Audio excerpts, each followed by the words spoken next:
What's up guys, my name is CJ Wolf and this is Dark Souls 3. So it's been about a week since my last upload. I've been a little sick and been busy and all that stuff. So I wanted to kind of continue my discussion from last video and talk about a few things. So I'm titling this video that tiers exist. Tiers they come with the territory with any competitive game. With anything that has to deal with like player versus player, anything that's competitive, usually there's some tactics, some weapons, some strategies, etc., are clearly better than others. I think the only exception would be maybe chess, but I'm not a chess player, so I wouldn't really know. So basically, I was watching a video from a popular uploader, and there was this guy who basically commented saying something along the lines of, oh, if you have low health or if you're wearing cloth armor, you deserve to get one-shotted. And we were discussing how basically that Black Glaive R1, L2, R2 combo, like the 4-hit combo, the guaranteed, they patched it now, but at the time it wasn't patched. And I was basically discussing how that was pretty cheap and it wasn't very difficult to do. It wasn't an indicator of someone's skill. And basically the dude was saying, oh, anyone who has low health or wears cloth armor deserves to get one-shotted, because I've never had an issue with it.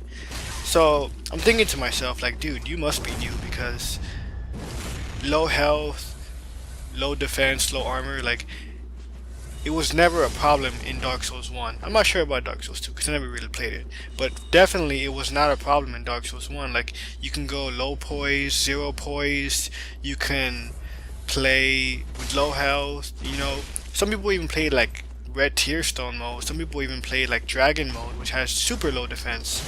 And obviously there was a trade-off. You got a very large increase in attack. But low health has never really been an issue. Like, yeah, there were one-shots in Dark Souls 1, but it was a lot rarer and it was a lot harder to accomplish. Like, you can tell, because pretty much the requirements were they had to have a big weapon, buffed, and the Hornet Ring, and the big weapon. And they were usually fishing for backstabs. Like, you wouldn't get one-shotted from an R1 hit from any weapon, and it just wouldn't happen, you get me? Because in this game, there's so many weapons that have that combo, and it's pretty ridiculous. So this guy is basically like, oh, you guys deserve to get one shot. And my response is, well, it wasn't like that in Dark Souls 1, so why is it like that in this game? And I'll tell you why. It's because of the mechanics. It's because of a lack of poise. It's because of a lack of mechanics. A lot of people are saying, this game doesn't really need poise, and I'm not encouraging. I'm not making an argument for or against poise.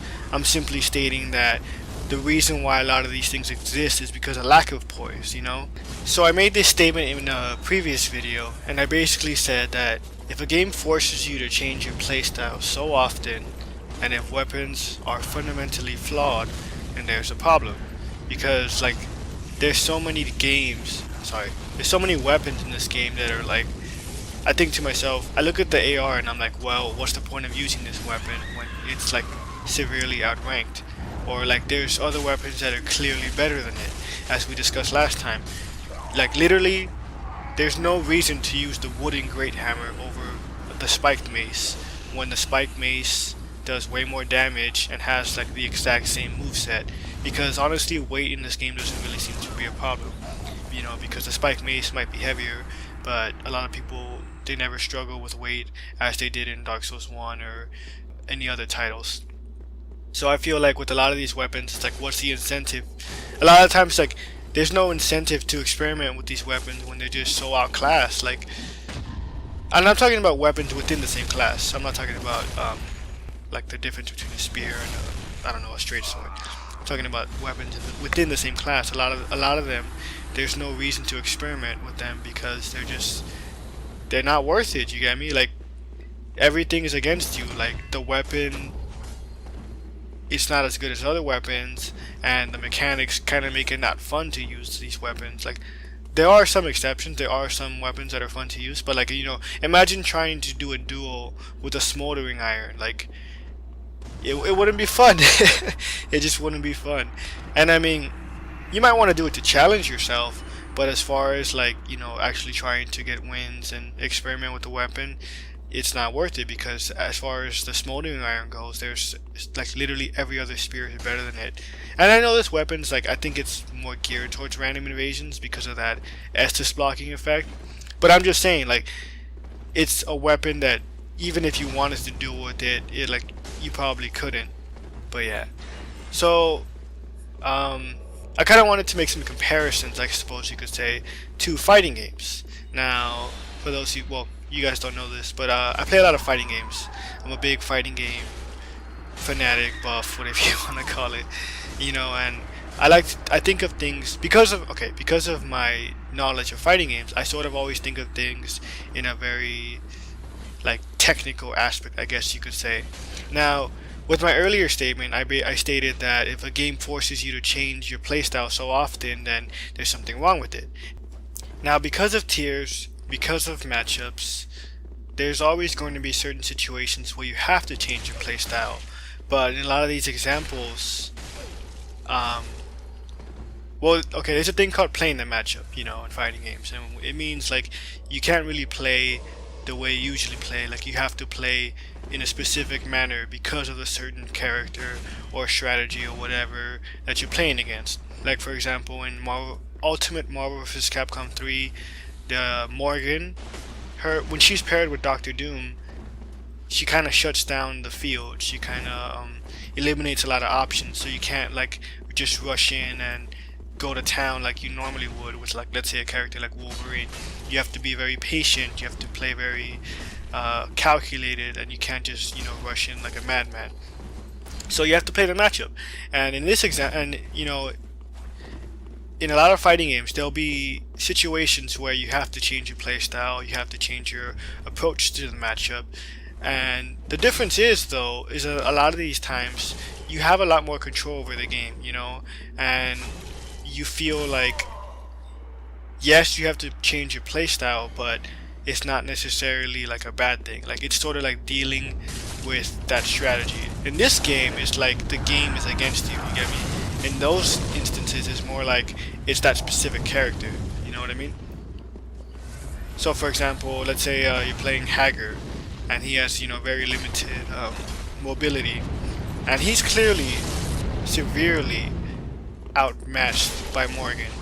And there are situations where like a Hager player or whatever will, you know, make that comeback, but Hager as a character is very he's very limited in what he can do. So he's outclassed, you know what I mean? He's outclassed.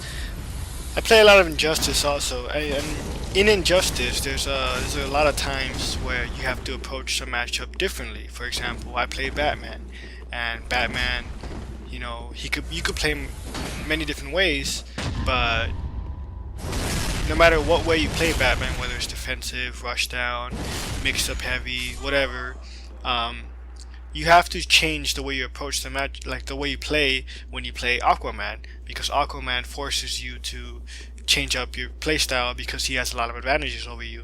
So that's another example where like there's that one character that kind of forces you to play differently and, you know, play the matchup. And I mean, there's more, because Batman, you know, he's a good character, but he's also pretty limited, or he can be limited in what he can do to another player. Now, with the Batman example, like, there are things you can do, you know what I mean? And it's tough. The matchup's like a 7-3 matchup, and that's like that one matchup it's like the bane of our existence. But all the other matchups, like, they're fine, you know, like, despite the mechanics of the game, despite the fact that other characters have like armor, or other characters are good at zoning or whatever, you know, Batman's still a good character. Batman still can do a lot of different things to a lot of different characters, and most of the time you can play him how you want to. If you want to zone, you can do that. If you want to play defensively, you can do that also. If you want to be aggressive, you can do that, you know. And I feel like with these competitive games, many different play styles and strategies should be viable. You know, this guy was basically arguing that you have to tank, not tank, sorry, you have to stack vitality and wear the heaviest armor, otherwise, you know, you're doing it wrong. And I'm thinking to myself, like, dude, I have like 20 absorption, and I have, I believe, 40 in vitality. So, you know, I don't have the most health, and I don't have the highest armor, or the most defensive armor. But it's pretty decent, you know? And I'm getting one-shotted by a lot of these dudes, and it's not because I'm a bad player. It's like, so, you get hit by an R1 from a fast weapon, and then you get hit 3 more times for free. And does that really make you a bad player? Because shit, if that's the definition of a bad player, then I mean we're all bad players, because that can happen to anyone, because nobody's perfect. Everyone's gonna get hit once, and all it takes is getting hit with one R1 for you to die. So I really think that there's a bit of an issue. There's a bit of an issue in this game, because I feel like in this game, defensive play is the most rewarding. Now, am I saying it's impossible to be aggressive and win? No, I'm not saying that. But I'm saying that it seems like whoever's the most defensive, or more often than not, I should say, defensive play is what helps you win. Now, continuing on with the fighting game discussion or comparisons, you know, there are some examples of good games where there's a limited number of good characters or good tactics or whatever. For example, Marvel vs. Capcom 2. You know, in that game, there's like, I don't know, 50 characters, and to be competitive, like there's only like, I don't know, 8, 10 maybe of viable characters. So with that game, like, it's a good game. You know, it's a very deep game. It's a very competitive game, very technical, but that's one of those examples where there's not much variety. You know, there's not much variety. Another game is Super Smash Bros. Melee. In that game, again, there's maybe 10, 12. There's like 10, like, I guess you could say, top tier characters, and then there's like 4 that you see every now and then that are like mid tier characters. You know, so with that game, again, there's not much variety. You kind of see the same things over and over, but it's still a good game. But see, the difference with those games is that you see different takes on the character. You see different interpretations on the characters. You see, you know, aggressive sheiks. You see defensive sheiks. You see very technical sheiks. Same thing with Fox. Some Fox players, they're very defensive. They're very laser oriented. Then you have guys like Mango, who they're very aggressive, they're very flashy with their playstyle. So, you know, even with them, the reason why those games are exciting is because you see a lot of different interpretations. And then with Marvel vs. Capcom 2, you see different team build-ups. You know, not as much, there's not as much variation in teams as, let's say, playstyles, but there's definitely some variation in teams with those games.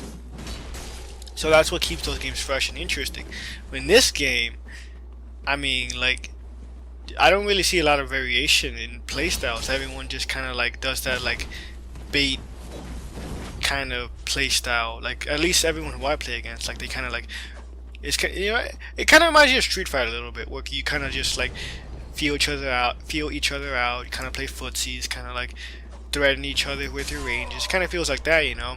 But it's not as exciting, because with this game, like, with Street Fighter, it's 2D. You know what I mean? So there's a lot less space to run around, so it's a lot more intense. It's a lot more constricted. With this game, like, it's, you know, look at this big area we have, so we're just kind of like running around everywhere, trying to hit each other, throwing stuff at each other, like, and I mean, sometimes it gets kind of boring, like when most matches go the same way. Now at the end of this fight, I have a really good fight with this one dude, and that's the kind of PvP that I enjoy, where like we're not fishing for parries, we're not like trying to abuse hyper armor or anything like that. And you know, there's nothing wrong with abusing hyper armor, because I mean, like, your weapon has it, you gotta use it, you know. But there's some dudes like who pretty much just wait for you to attack so they can trade with you and, you know, do way more damage. Now obviously someone can easily say, oh well, you know, if you know that they're going for that, then why do you fall victim to it? And the thing about it is that I don't like to play defensive. You know, it's kind of like Mr. I Won't Forget. Like, I don't really like to play defensive. I don't like to have every match be like freaking, I don't know, 5 minutes of just running around. I want to just fight. You know, I just want to get, like, not get it over with, but I just want to engage. And again, with that, with the great sword example that I just said, again, it's defensive play, waiting for someone to attack you so you can trade with them and do more damage with them with your ultra great sword. You know, that's a very defensive style of play. Like, yeah, you're taking hits, but if you can kill the person from taking 2 spear shots, then you know it's worth it because you'll win pretty much every single time. And I don't really see a lot of aggressive players. You know, the only aggressive players that I see are those freaking ridiculous dudes with the damn, like, Warden Twin Blades or the Sellsword Twin Blades that are buffed to infinity. Anyways, so I guess the point that I'm trying to make is that you cannot deny that some tactics in this game are better than others. You know, because some people kind of make it seem like, oh, you know, it's not that the tactics are OP, it's just that you're a bad player. And it's like, no, that's not really the case. Like, look at this example, you know. I know I was trying to get a parry, and that's why I took a lot of damage, but it just shows how much damage I took. You know what I mean? I took all that damage from an R1. It would have been an R1, because I know he hit me with a dash attack, but imagine it was an R1. Like, because I pretty much would have taken literally around the same amount of damage. I would have died if you got the R1 into the spin slash combo, whatever it is. And for some reason, I've still been getting hit by that. Like, I think they nerfed the glaive and the spiked mace one, but I don't know if they did it with the fast weapons, or if they did, it must still be hard to get out of, because I've been trying, like, I've literally been trying to do something about it, but I just keep getting hit by it. Anyways, so you can't deny that some tactics are better than others. Like, that's literally a law. It's literally like a truth of all freaking competitive games, that there's some things that are better than others. Now, am I like, I hope I'm not complaining. Like, I don't think I'm complaining, because I just kind of take it with a grain of salt, and I just kind of try to learn, and I kind of try to overcome those odds and improve my gameplay. But a lot of these people, like, they think to themselves, like, because they're using the most noob happy tactics in the freaking game, that they're so great, and then they kind of like talk as if they really know what they're talking about when they really don't, because no one can deny that a lot of these weapons are top tiers, like the Goddard Twin Swords, straight swords, freaking like the Sellsword Twin Blades when they're buffed. Like, they're pretty much top tier. And are there counters? Sure, you know, maybe with well-timed hyper armor, maybe with a spear. You know, there are gonna be some things that you can do, but that doesn't change the fact that those weapons still have a pretty good advantage over like 90% of the things in this game, over 90% of the weapons in this game. Now, my fighting game examples don't transition perfectly to this game, because, you know, those games are designed to be competitive, and they are generally 2D games. Now, this game, you know, it kind of has an option for PvP, but that's not really the focus, and it's 3D. You know, you can kind of go move it wherever you want. It's kind of like a free moving game. So the transitions, the principles don't transition perfectly, but a lot of the things that I said still do apply. Like, I don't have a problem with having to change your tactics sometimes, but it's always when it becomes a problem. Well, anyways, guys, see you next time.